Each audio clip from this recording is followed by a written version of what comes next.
मित्रांनो, आज आपण परत एकदा आपल्या उनाड बालपणात जाणार आहोत. मला खात्री आहे हा भाग बघितल्यानंतर तुम्ही आपल्या बालपणाला खूप खूप मिस करणार आहात.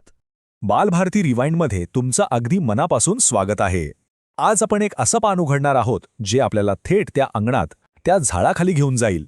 ही कविता आहे बालभारती इयत्ता दुसरीच्या 1976 ते 1986च्या काळातल्या पुस्तकातली. आणि कवितेचं नाव आहे अशी आमुची मुले. चला तर मग या आठवणींमध्ये पुन्हा एकदा हरवून जाऊया. सगळ्यात आधी आपण ही संपूर्ण कविता जशीच्या तशी एका मस्त तालात म्हणूया. तुम्ही पण माझ्यासोबत गुणगुणा हा.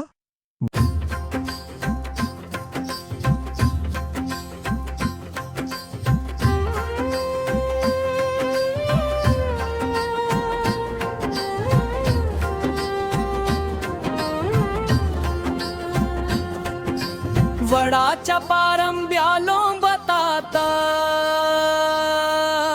लोंबतात, त्यांचेच झोपाळे झुलतात झुलतात, झुलत्या झोपाळ्यावर बसतात बसतात. अशी आमुची मुले रानची फुले, नीटबाई धिटुकली धिटली, नीट नाही पिटुकली पिटुली.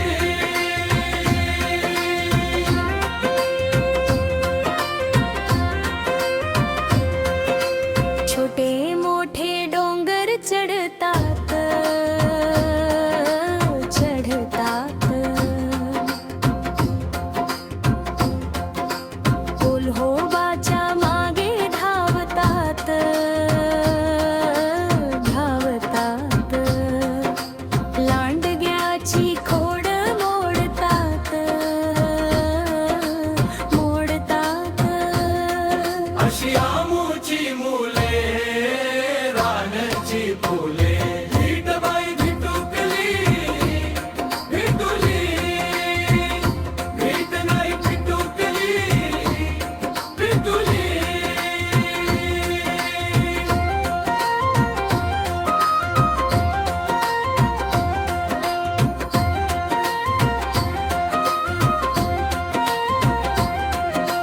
भरभर झाडावर चढतात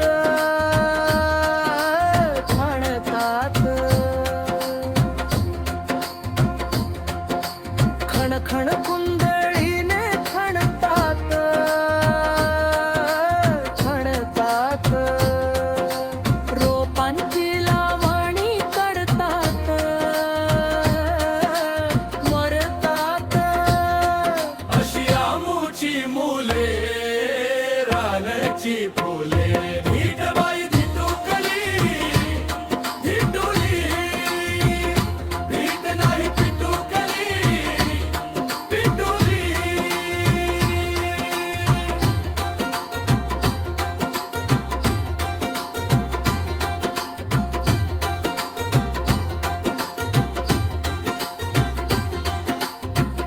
उन्हातान्हात हिंडतात हिंडतात, वाऱ्या पावसात भिजतात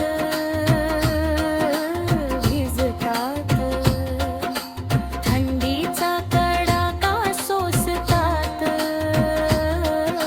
सोसतात. अशी आमुची मुले रानची फुले, नीटबाई धिटुकली धिटली, नीट नाही पिटुकली पिटुली.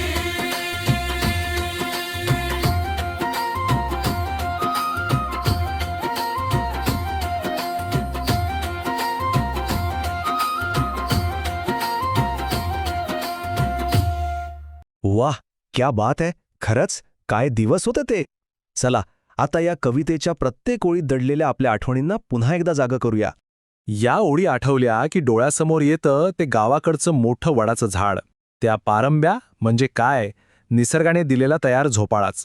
बालपणी ते झाड आपलं प्लेग्राऊंड होतं आणि त्यावर झोका घेताना पोटात जे फुलपाखरू यायचं ना, आहाहा, तो अनुभव आजही आठवला की हसू आवरत नाही.